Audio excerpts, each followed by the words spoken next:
Ma recherche, elle porte sur la régulation donc, des PFAS, qu'on appelle aussi les polluants éternels. Donc, ce sont des molécules, des produits chimiques qui sont utilisés dans des produits du quotidien, dans des procédés industriels et qui sont polluantes. Elles ont des effets néfastes à la fois sur la santé, mais aussi sur l'environnement. Et moi, ce que je cherche à comprendre, c'est pourquoi, malgré le fait qu'on sait qu'elles soient toxiques de façon scientifique, pourquoi dans certains contextes, donc d'un pays à un autre, on n'a pas les mêmes réglementations. Et plus particulièrement, ma recherche, elle porte sur une comparaison entre la France et les États-Unis et cherche à comprendre pourquoi est-ce qu'on n'a pas les mêmes politiques publiques dans le domaine de la pollution chimique, alors que la population est à peu près contaminée de la même façon, que ces deux pays ont les industries, les plus grosses industries en fait, en termes de production de PFAS et de commercialisation. Là, je viens juste de finir la collecte de mes données. Donc, j'analyse la couverture médiatique des polluants éternels. Donc là, je viens de récolter tous les articles qui parlent de PFAS dans les journaux Le Monde en France et dans le New York Times aux États-Unis. Et je vais commencer à analyser ces données-là. Ce que je cherche à comprendre par ma recherche, et ce que je cherche à montrer, c'est la manière dont les problèmes publics sont construits et sont mis à l'agenda. C'est-à-dire la manière dont un problème va passer d'un non-sujet, quelque chose dont on ne parle pas, à un problème politique et à un problème qu'on va adresser au gouvernement pour trouver des solutions.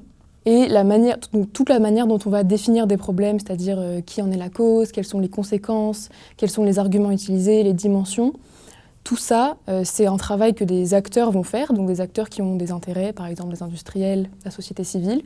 Et tous ces éléments-là vont influencer après les solutions qu'on va proposer pour régler un problème.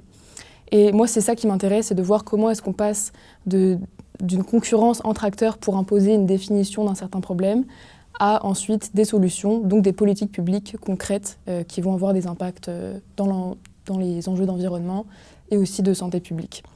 Et ce processus-là, il permet justement de comprendre pourquoi est-ce qu'on a des politiques différentes d'un pays à un autre, parce que ce n'est pas nécessairement les mêmes acteurs qui ont les mêmes ressources pour imposer leurs définitions et donc pour imposer après leurs solutions. Avec mon mémoire, j'aimerais bien montrer quelles sont les conditions qui permettent une action politique ou non. En l'occurrence, aux États-Unis, il y a un peu moins d'action politique dans le domaine de la pollution chimique.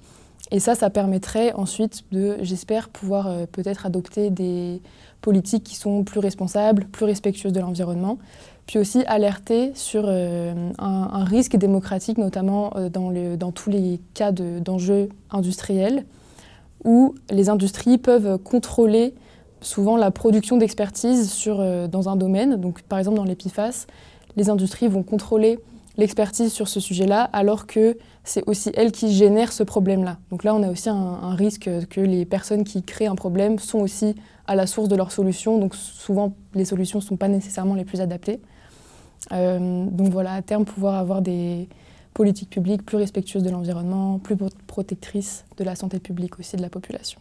S'il y a une chose que je voudrais qu'on retienne dans mes recherches, c'est qu'avoir des preuves scientifiques sur un problème objectif, par exemple la pollution chimique, ça peut se quantifier, c'est pas suffisant pour avoir des politiques publiques adaptées et pour régler ce problème-là.